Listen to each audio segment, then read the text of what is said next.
Hey, we're back. So, in talking about structure of screenwriting, I want you to understand something. You are designing a film, right? And in the design of the film, you're choosing select events out of all the possibility of events. Okay? You're choosing the ones that are actually going to happen. And of those possibilities that you choose, they all have to be guided and point to your story within that structure.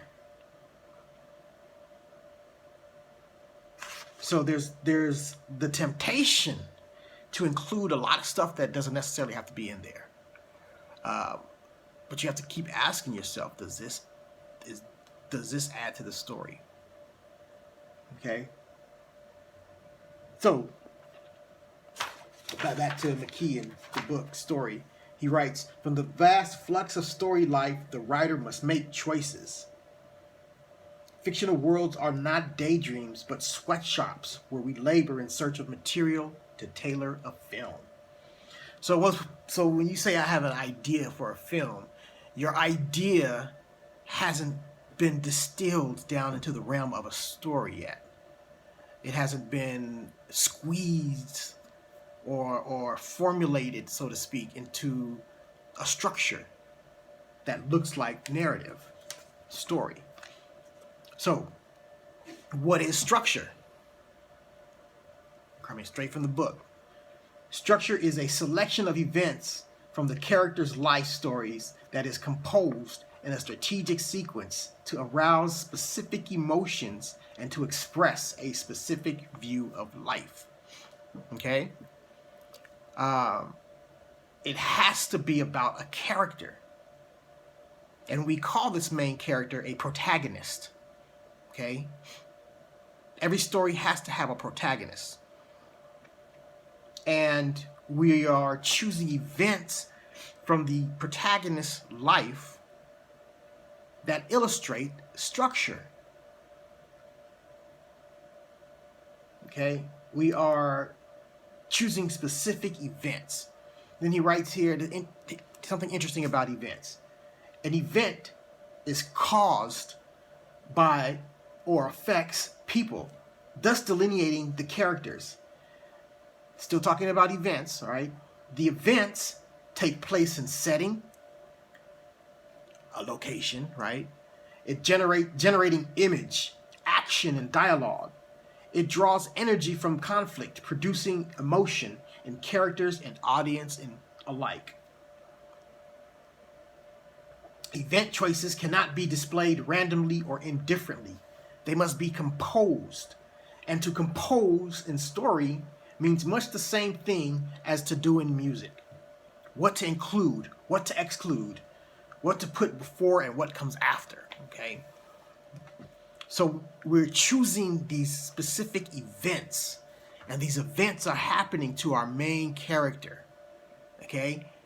Now, I get this all the time where people say, oh, I have an idea, a message.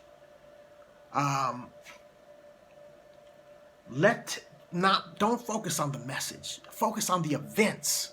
Structure the events. People will extrapolate. They will take from a film the message, the whole message. But let's focus on the events that tell the story. Okay? And what are the events? These are moments that happen to characters, our protagonists. And they take them away from whatever it is they want. Right? That gets them further away from whatever it is they need.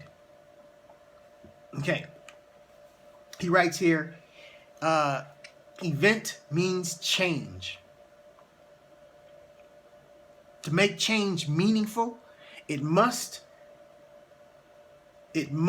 happen to a character. Story events create meaningful change in the life situation of a character that is expressed and experienced in terms of value.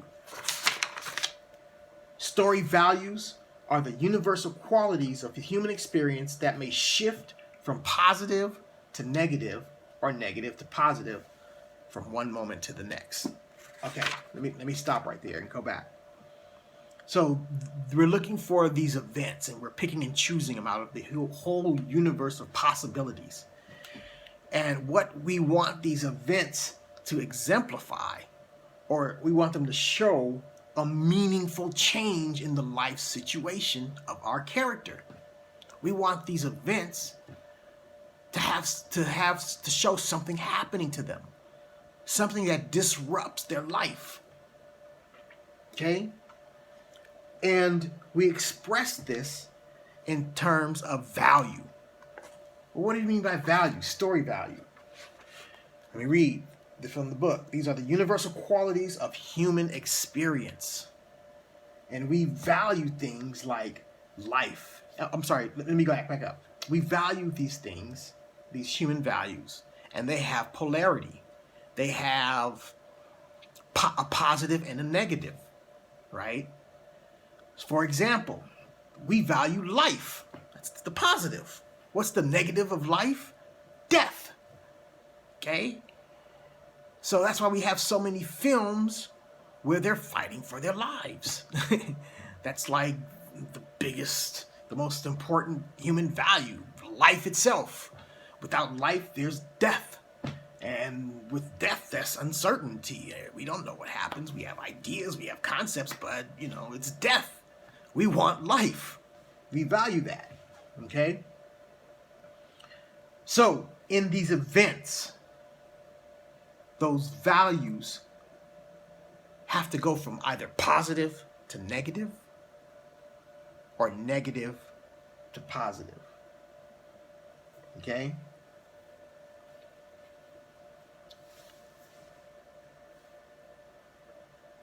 Here's a scenario.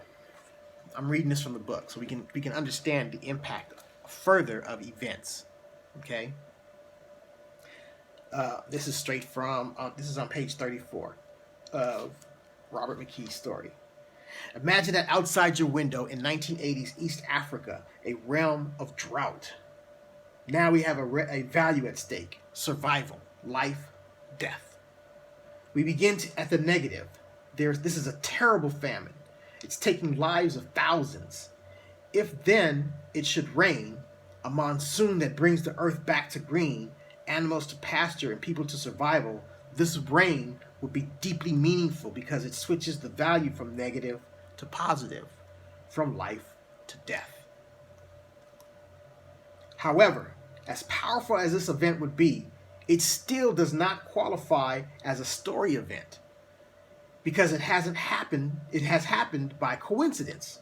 Rain finally fell in East Africa. Although there's a place for coincidence in storytelling, a story cannot be built out of nothing but accidental events, no matter how charged with value.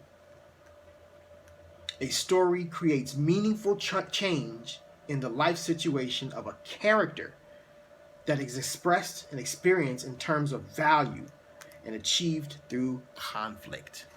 Okay? So how do we know what conflict is? Okay, the conflict is when your character wants something. Your character has to get something. Your character needs something so bad that one of the values of life is at risk, right? It could be freedom. It could be life itself. It could be, their family. It could be anything that this person values is at risk. And they need something to alleviate this risk, right? That's conflict. That's conflict. So you're constantly asking yourself, within the structure, within the design of your film, within the picking and selecting of these events, what's at risk in this scene? What's at risk? All right? Chew on that for a while. I'll see you in the next video.